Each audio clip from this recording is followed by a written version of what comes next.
Right, let's focus on another defeat for Tottenham Hotspur. This time they are out of the FA Cup. Jonathan and Miguel, I know you guys were at the game yesterday. Jonathan, your piece in the Sunday Times says that frazzled Frank looks like dead man walking. I do particularly like your intro here. We're at the stage with Thomas Frank of wondering how bad is bad. Was this awful enough for the Tottenham Hotspur board to push the button, or not quite so awful to keep him in charge for Saturday's match against West Ham United? My favourite part is the bare facts suggest that things are bad. And you've included 5 A's in bad, so it really must be bad. The pressure is building. Do you fear for him now? I do. I mean, and it's a 5A bad. It's gone past the 1A bad, hasn't it? And he's in that kind of death row territory for managers, where you're just asking yourself, how long can a situation persist? We know the Spurs board are committed to trying to implement a long-term plan.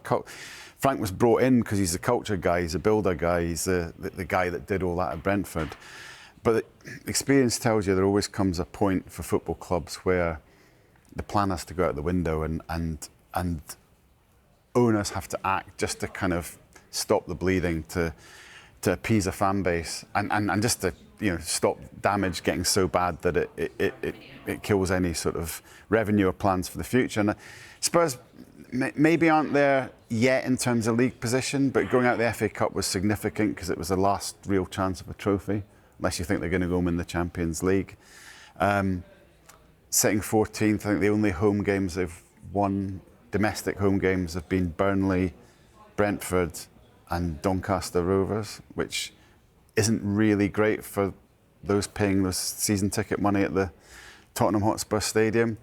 And Frank, who's, we know his human qualities, we admire the work he's done, but continues to look like a man who's just a bit frozen in the headlights. And he looked like yesterday, at the end of the game, sort of standing with this blank look in his eyes while his players are fighting the Villa players and the scoreboard shows another defeat. You just wonder how many, this comes after Bournemouth and the Mickey van de Ven row with the fan after another defeat. You just wonder how many of those he can have.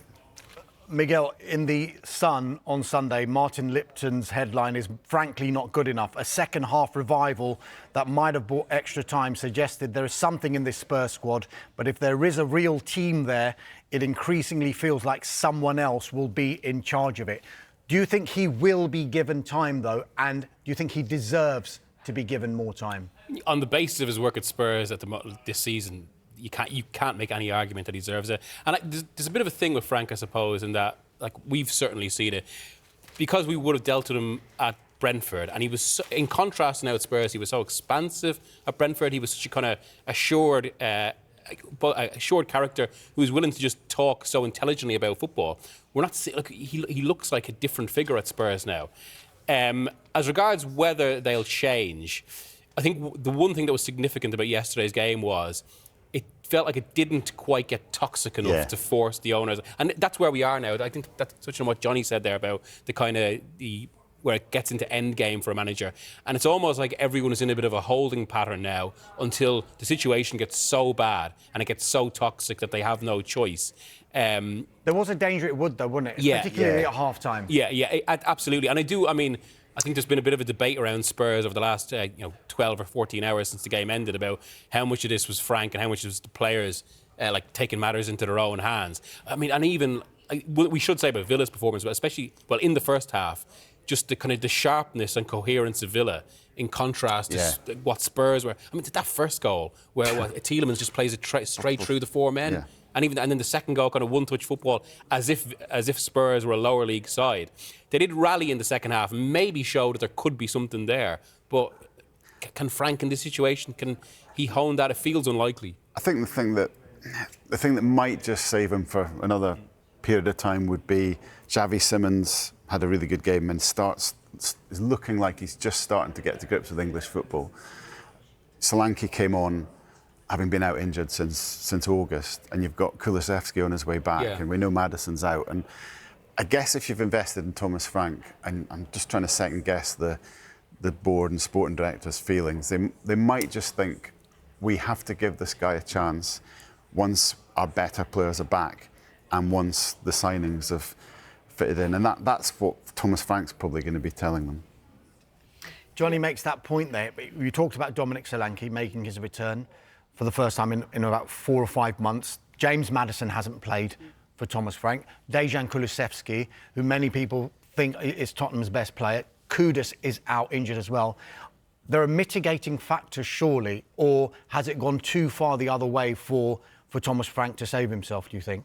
Well, 7 defeats in 13 is appalling for Tottenham. That's just a fact. Then, of course, after that, you look at, well, how are they playing? And they just look like a side and manager who are in a crisis of confidence. And anybody who's suffering a crisis of confidence in any walk of life cannot produce their best work. It doesn't mean that they're not good at what they do. It doesn't mean that they can't be better in time. But when your manager is suffering a crisis of confidence, that's an issue. I think the key thing now is the next 3 or 4 games. They've got West Ham at home. West Ham at home. Now lose that and this crisis becomes full-blown mega multi-crisis with a few of your A's just slotted into the word crisis somewhere. Mega. Maybe lots of A's. Yeah, that, and then they've got Dortmund at home in the Champions League. They are well placed potentially for a top 8 finish, so that's still a thing.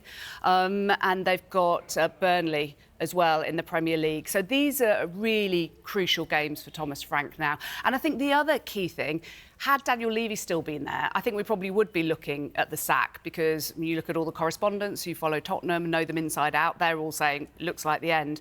And I totally understand that. But A, it doesn't look as though all the players have down-tools. It looks more like they're in a crisis of confidence. And also, I'd say the fact that Vinay Venkatesham is the CEO there, and formerly of Arsenal, very, very highly regarded, very much a human kind of CEO, had great success at Arsenal on both the men's and the women's side. By the way, Tottenham women's side are absolutely thriving, doing brilliantly, fabulous new signings. They're very much on the up. But in terms of that relationship, which I think is key, Vinay Venkatesham and Thomas Frank, who has quoted Vinay as being like, we're in it together. No, I'm not going to be sacked. Doesn't mean he won't be, of course. But I do think that relationship is key, and I wouldn't be surprised if he is given more time, with those 3 games being crucial. Well, on that, we're in a bit uncharted territory with Spurs, because for the past 2 decades, every single manager decision or major decision has come down to what we know of the patterns of Daniel Levy's approach. And often with Daniel, there was a perception that as soon as the crowd started actually directly going for the board, and Daniel really was usually quite personalised, then he would act. I mean, that felt like it happened with Nuno. Whereas now we don't know how the new hierarchy are going to respond. Yeah. Another element of there being no Daniel Levy anymore, and this came from a sort of Spurs season ticket holder, was when Levy was there, the fans had an outlet for their anger. He was the lightning rod. He was often the guy that was sort of blamed for everything. With him gone, we're seeing a lot more anger on the manager and a lot more anger on players. So that human shield's almost gone for those on the pitch as well. On next week, like, is next week going to be the unhappiest Premier League game in history? West Ham or Spurs against West Ham. I mean, and just everything around the clubs. It's but like one thing with Frank though as well, I do wonder, and this is relevant to what we're going to discuss with Manchester United. I suppose we were talking about it off air a bit. At the moment, is Frank's record is drastically different from what he was like at Brentford?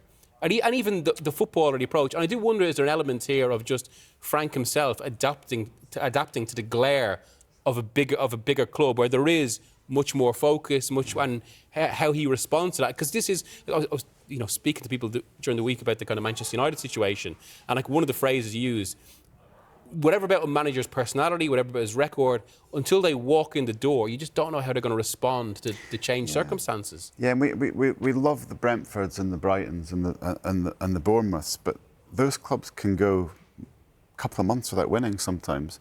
And are the managers of those clubs the product of the environment that they're in? Yeah, and those clubs are structure clubs. It's not necessarily... They're well run.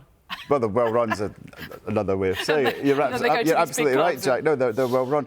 But yeah, the manager's not seen as responsible for everything. But what that does mean is that when you have a bad run, you're given time, you're not given the pressure. There's a trust that the process will pull everyone out of it. We're seeing Bournemouth starting to pull out of their sort of spin a little bit. But a big club, that doesn't happen. Yeah. Big club, you go 2 months without winning. Graham Potter found this at Chelsea. 2 months without winning is 2 weeks without winning can be quite fatal. And then there's not the same cultural trust from supporters that we're going to be all right here because this is what we do. There's a demand for change now. You know. And they're playing every couple of days as well.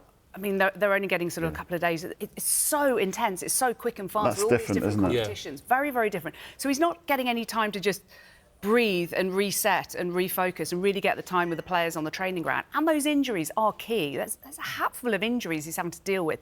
And the amount of media work, which probably fans don't see, but the same thing at Man United with Amorim, the number of interviews he'd have to do compared to when he's at Sporting. It's a completely different world, but you're not given the time to really adjust to it. You have to hit the ground running. You have to play well and win.